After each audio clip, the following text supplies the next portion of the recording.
Walaupun adanya penghilangan 3 angka 0 di belakang, tetap saja tidak mengubah nilai uangnya juga gitu ya. Misalnya nih, kita membeli air mineral seharga Rp5.000.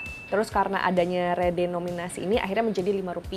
Tapi nilai barangnya tuh tetap sama, hanya angka pada uangnya aja yang berubah.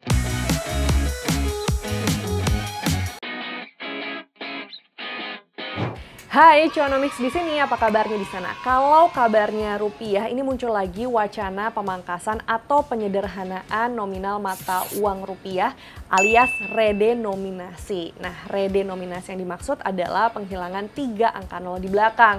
Misalnya Rp1.000 menjadi Rp1, Rp10.000 menjadi Rp10, atau Rp100.000 menjadi Rp100. Walaupun adanya penghilangan 3 angka 0 di belakang, tetap saja tidak mengubah nilai uangnya juga gitu ya. Misalnya nih, kita membeli air mineral seharga Rp5.000. Terus karena adanya redenominasi ini akhirnya menjadi Rp5. Tapi nilai barangnya tuh tetap sama, hanya angka pada uangnya aja yang berubah. Walaupun sih sebenarnya wacana redenominasi ini bukan sesuatu yang baru-baru banget ya, karena sudah ada sejak tahun 2010 di era Gubernur Bank Indonesia Darmin Nasution. Tapi saat itu ya rencananya berlalu begitu aja sampai akhirnya rancangan undang-undang atau RUU redenominasi ini ditargetkan akan selesai pada tahun 2027 biar bisa segera diterapkan nih redenominasinya. Wih, gaspol banget nggak tuh? Nah, rencana redenominasi rupiah ini juga sudah tertuang dalam Peraturan Menteri Keuangan Nomor 70 Tahun 2025 tentang Rencana Strategis Kementerian Keuangan 2025 hingga 2029. Tujuan dari redenominasi rupiah ini antara lain adalah untuk meningkatkan efisiensi perekonomian. Karena dengan jumlah nominal yang kecil, maka proses transaksi bisa lebih cepat dan juga efisien. Terus tujuan lainnya adalah meningkatkan citra dan kredibilitas rupiah. Karena yang namanya nominal mata uang itu semakin besar, kerap dianggap nilai mata uangnya itu juga semakin lemah begitu. Terus tujuan lainnya adalah untuk mendukung transformasi keuangan digital. Karena di era digitalisasi ini, sistem pembayaran berbasis teknologi itu kerap menuntut adanya kesederhanaan angka. Jadi biar lebih simpel gitu ya. Dan oleh karena itu secara umum memang tujuan dari redenominasi rupiah ini adalah untuk meningkatkan daya saing ekonomi nasional di mata dunia. Meskipun begitu, redenominasi rupiah ini tetap memiliki sejumlah manfaat dan risiko yang perlu diantisipasi. Kita bedah satu persatu ya, dimulai dari manfaatnya. Yang pertama adalah membuat transaksi keuangan itu menjadi lebih efisien dan juga simpel. Karena jumlah nolnya tuh semakin sedikit. Sehingga nih buat kamu yang mungkin ada pembelian 1 triliun rupiah, belanjanya 1 triliun rupiah banget nih ya kan. Itu nggak perlu pusing ngeliat bondnya kok nolnya ada banyak banget. Atau mungkin pedagangnya gitu ya yang nulis-nolnya kebanyakan nggak cukup bondnya karena ada pembelanjaan 1 triliun rupiah gitu. Nah, itu bisa terhindarkan lah dengan adanya redenominasi rupiah ini. Apalagi buat kamu yang mungkin juga suka salah transfer, yang tadinya mau transfer Rp100.000, mata sliwer malah kebablasan, nolnya kebanyakan jadi transfer 10 juta rupiah, ujung-ujungnya tabungan habis.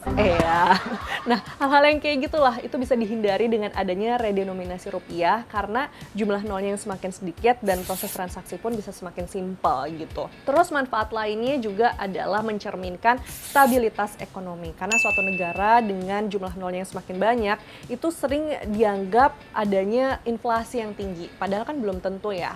Sehingga dengan adanya jumlah nol pada mata uang yang semakin sedikit, itu akan membuat rupiah ini semakin terlihat modern, kuat, dan ujung-ujungnya akan membangun kepercayaan di antara investor hingga pelaku bisnis internasional. Terus yang terakhir, ini manfaat lainnya juga adalah untuk memudahkan sistem akuntansi dan juga transaksi digital. Karena tadi itu, ketika sistem pembayaran berbasis teknologi ini memang membutuhkan adanya kesederhanaan angka. Apalagi kan sekarang semakin banyak nih orang-orang yang cashless. Ya, walaupun tadi ada banyak manfaatnya, redenominasi rupiah ini tetap dihantui sejumlah risiko yang perlu diantisipasi nih. Beberapa risiko diantaranya adalah memicu kebingungan di tengah masyarakat, terutama di masa-masa transisi. Bisa-bisa nih mungkin masyarakat salah hitung atau mungkin salah bayar karena adanya perubahan angka pada mata uang yang dimana jumlah nolnya kan semakin sedikit.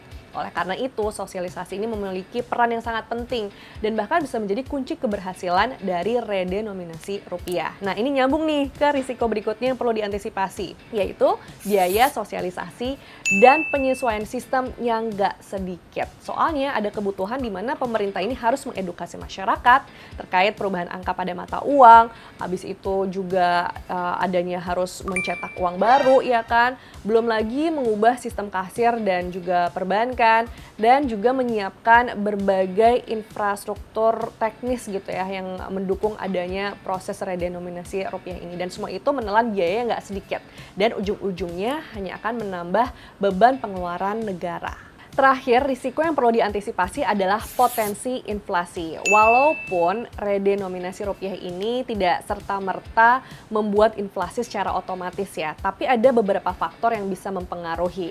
Di antaranya adalah ketika membulatkan harga ke atas karena adanya perubahan nominal pada mata uang, sehingga ujung-ujungnya malah membuat harga barang-barang itu semakin mahal dan berdampak ke inflasi. Terus faktor lainnya adalah faktor psikologis yang memicu masyarakat merasa bahwa harga barang-barang tuh semakin murah mengingat nominal pada mata uangnya yang semakin kecil. Dan akhirnya malah membuat masyarakat ini banyak berbelanja dan berdampaknya ke inflasi lagi. Terlepas dari manfaat dan risiko yang perlu diantisipasi, yang nggak kalah penting sebenarnya adalah redenominasi rupiah ini harus dilakukan di waktu yang tepat. Yaitu ketika ekonomi sedang stabil, inflasinya rendah, dan masyarakatnya juga sudah siap paham akan nilai uang.